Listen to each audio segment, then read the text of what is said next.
ख्रिस्त में मेरे प्यारे भाइयों और बहनों, आप सभी को जय यीशु। आज हम सब हमारे मनन चिंतन के लिए संत यूहन्ना के सुसमाचार अध्याय 7 पद संख्या 37 से 39 तक का हम लेंगे। यहाँ पर प्रभु ईसा मसीह हमसे संजीवन जल की प्रतिज्ञा करते हैं। ख्रिस्त में भाइयों और बहनों, ईसा मसीह संजीवन जल किसके बारे में कहते हैं?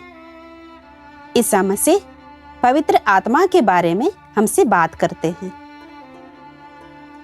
पवित्र आत्मा जब हम में आएगा तो हम पूर्ण हो जाएंगे। ईसा मसीह कहते हैं, जो मुझ में विश्वास करता है उसमें पवित्र आत्मा निवास करेगा। ख्रिस्त में मेरे प्यारे भाइयों और बहनों, हमारे लिए अलग अलग तरह के प्यास होते हैं, जैसे भौतिक प्यास, मानसिक प्यास, शारीरिक प्यास और आध्यात्मिक प्यास। जब हम बीमार होते हैं तो हम चंगाई होने के लिए प्यासे रहते हैं। इसी प्रकार से हमारे मानव जीवन में अलग अलग जो प्यासे हैं उसे बुझाने के लिए हमें पवित्र आत्मा की सख्त जरूरत होती है। रोमियों के नाम संत पौलुस के पत्र में अध्याय 12 वाक्य संख्या 1 से 11 तक में संत पौलुस कहते हैं कि हमें पूर्ण रूप से ईश्वर को समर्पित करना चाहिए। हमें ईश्वर पर भरोसा रखना चाहिए। और संत पौलुस यह भी कहते हैं कि हमें अपने आप को औचित्य से अधिक महत्व नहीं देना चाहिए। यहाँ पर हम देखते हैं संत पौलुस कहते हैं कि हमें अपने बुद्धि, विवेक या तो जो भी हम में खूबियां हैं उस पर गर्व या तो घमंड नहीं करना चाहिए, क्योंकि ये सब किसकी देन है? ईश्वर की देन है। ईश्वर द्वारा दिया हुआ वरदान है।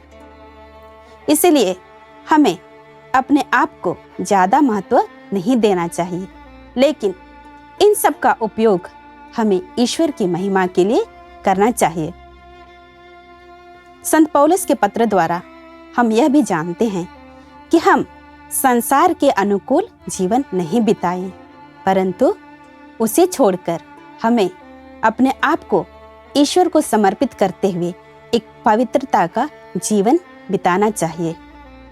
उपवास काल के जरिए माता कलीसिया हमें यही अवसर देती है कि हम में निहित बुराइयों को जड़ से उखाड़ फेंके और एक पवित्रता का जीवन बिताएं, ताकि हम हमेशा ईश्वर से हम जुड़े रहेंगे, क्योंकि हम ईश्वर के अंग हैं, ईश्वर के शरीर के अंग हैं।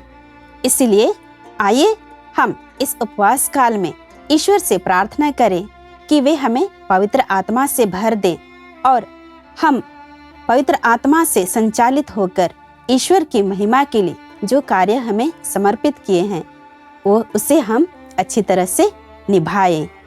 पिता, पुत्र, पवित्र आत्मा के नाम पर आमीन।